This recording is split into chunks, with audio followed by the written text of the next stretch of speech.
Hola, buenos días desde La Habana, soy Joanny Sánchez y en este viernes, el último día de la semana que junto a ustedes abro de par en par la ventana 14, me estaré asomando a los temas y las noticias más importantes de este 3 de mayo de 2019. Les cuento que hoy es la Jornada Mundial por la Libertad de Prensa y claro está, dedicaré varios minutos a esa cuestión. También el oficialismo acaba de publicar datos un poco increíbles sobre el aumento del turismo y un colega nuestro, el escritor Ernesto Santana, ha publicado un texto muy interesante sobre el adoctrinamiento escolar que también abordaré. Por último, una pincelada que tiene que ver con la estación que estamos viviendo. Llegan las lluvias y con ellas los primeros mangos. Pues bien, presentados los temas, voy a pasar a revolver mi cafecito informativo que de lunes a viernes, temprano en la mañana, me tomo junto a ustedes. Es un cafecito recién colado, breve, un poco amargo como me gusta a mí, pero siempre necesario. Después de este primer sorbito mañanero, les recuerdo que pueden ampliar todos estos temas y estas noticias en las páginas del diario digital 14 y medio que hacemos desde aquí, desde dentro de Cuba, tomándole el pulso a la cotidianidad y a la realidad de esta isla. Y bien, me voy con la primera noticia que está vinculada al 3 de mayo, el Día Mundial de la Libertad de Prensa. Esta es una fecha en que no solamente se celebra el trabajo y se pues congratula a todos los profesionales del sector, que aprovecho por cierto para saludar y enviar un abrazo a mis colegas periodistas, editores, correctores, periodistas ciudadanos también, fotoreporteros e incluso a todos aquellos que en las calles reparten y distribuyen los diarios y los periódicos en papel. Así que felicidades colegas y como decía, esta es una jornada que no solamente sirve para felicitarse, sino también para hacer un proceso de introspección y de revisión de cómo está la libertad de prensa ahora mismo en el mundo.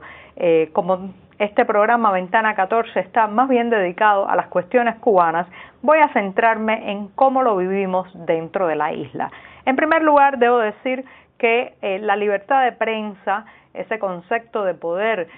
tener acceso a una diversidad de información y también a poder realizar esa diversidad de información, es uno de los grandes retos, una de las grandes asignaturas pendientes todavía para los cubanos. Lamentablemente, a pesar de la aparición de muchos medios independientes en los últimos años, estos están todavía bajo el manto de la ilegalidad y prácticamente operando en la clandestinidad como nuestro diario 14 y medio, que incluso está censurado, bloqueado en los servidores nacionales. Así que el panorama es bastante gris, bastante oscuro para la libertad de prensa, especialmente porque vivimos en un país donde hay un estricto monopolio sobre la difusión de noticias y la difusión de contenido. Un monopolio que funcionó,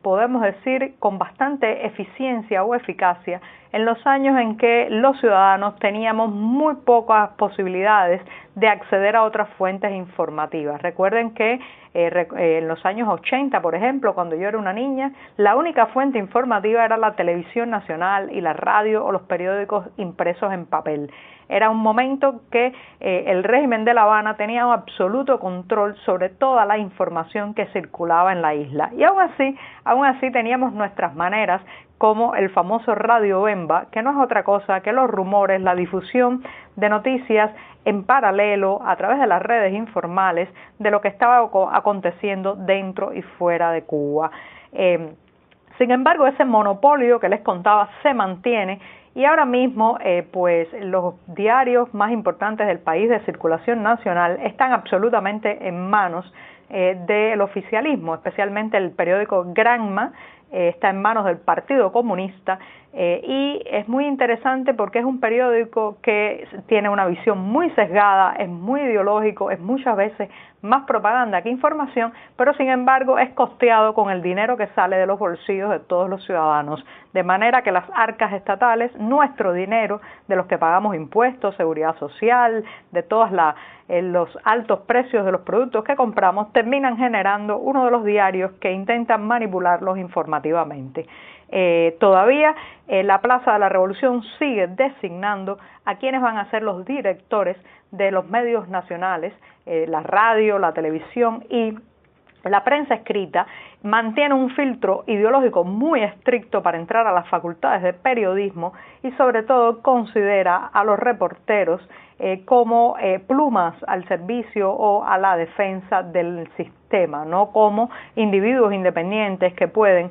pues hacer investigaciones, delatar incluso malos manejos en la administración del país. Así que es un periodismo que en los últimos años el oficial ha hecho algunos pininos de crítica, pero cuidado, con muchos límites. Critican al burócrata, la desidia de algún funcionario, pero nunca cuestionan la validez del sistema, a ningún dirigente partidista y mucho menos a la alta cúpula del poder en Cuba. Por otro lado están las buenas noticias, que es la expansión y crecimiento de una prensa independiente que en un principio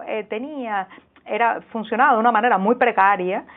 pero en los últimos años yo he notado un aumento de la profesionalización, de llegadas de más graduados en la especialidad de periodismo a esta prensa independiente, y que gracias a la tecnología no solo ha podido mejorar el contenido y el producto informativo, sino llegar a más cubanos. De manera que ahora mismo tengo la impresión de que buena parte de esta sociedad se está informando más por la prensa independiente, por las redes sociales, que por todo ese contenido atado y bien atado que nos da la prensa oficial. De todas formas, a pesar de ese rayito de esperanza que les he contado, la situación es difícil. Siguen las detenciones contra reporteros independientes, la confiscación de materiales de trabajo, las amenazas, el hostigamiento, las campañas de fusilamiento de la reputación y la censura. Como dice un amigo muy cercano, en Cuba no matan periodistas, pero nos han matado el periodismo. Y bueno, con esto termino la reflexión más importante de la ventana 14 de hoy.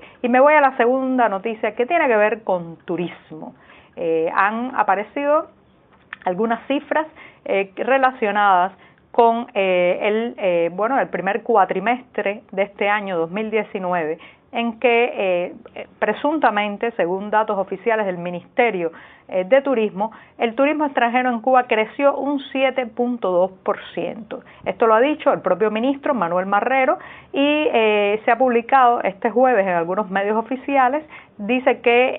llegaron a la isla 1.8 millones de visitantes en ese tiempo, desde enero a abril, lo cual es una cifra ligeramente superior a lo previsto, dice el ministro, el titular del ramo. Esto es un poco difícil de creer, puesto que la mayoría de las personas que trabajan vinculadas al turismo, guías, gente que renta sus habitaciones, otros que hacen de transportistas privados, se llevan meses quejando de una bajada en el turismo. Sin embargo, en estos números sabemos que están incluidos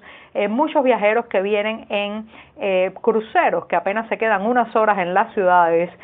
gastan muy poco dinero y, claro está, pues contratan muy pocos servicios. De todas maneras, cuando yo leo estas cifras oficiales y las comparo con una realidad que está diciendo que hay una baja en el turismo, recuerdo un refrán africano que dice algo así, déjame ver si me acuerdo completamente, algo así como que quien siembra 100 ñames y dice que sembró 200, cuando el ñame se le acaba, va a tenerse que comer las mentiras. Por tanto, si estas cifras son reales, tendrá en un momento que tener un impacto en la economía nacional. Tendríamos que tener más liquidez, más dinero en las arcas para comprar más alimentos, algo que falta ahora mismo, hacer más inversiones sociales, reparar más calles. Entonces, Manuel Marrero, ministro de Turismo, vamos a ver si esos números son reales y sobre todo si se reflejan en una mejora de la calidad de vida de los cubanos, que ahora mismo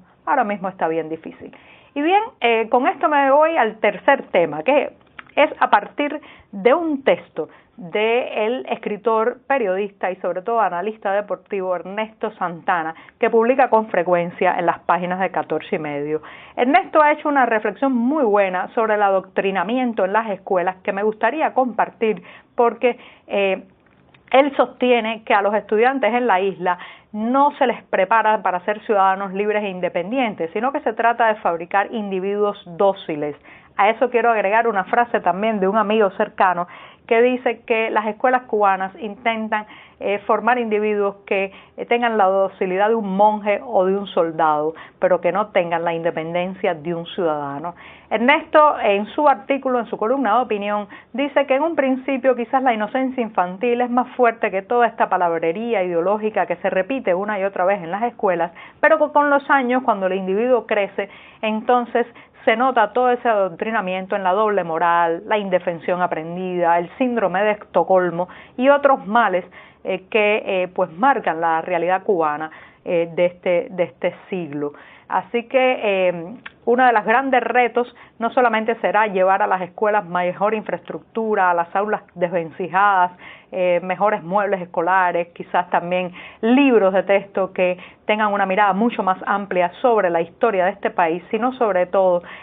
barrer con todo ese adoctrinamiento, ese culto a la personalidad que existe en las escuelas y tratar de formar individuos que cuestionen, critiquen, hagan preguntas, sean creativos, sepan comportarse por sí mismos y no esperar siempre por órdenes. Y bien, me voy con una pincelada. Empezaron ya las lluvias de mayo, ha estado lloviznando, algunos salen a mojarse porque sostienen que estos primeros aguaceros dan buena suerte cuando uno se moja en ellos, pero también viene la maravilla de los mangos. Así que ya saben, los mercados cubanos desabastecidos bastante. Puede ser que en los próximos días empiecen a aparecer esos mangos, esa fruta deliciosa de los campos cubanos que todavía increíblemente no nos han podido quitar. Bueno, pues muchas gracias y hasta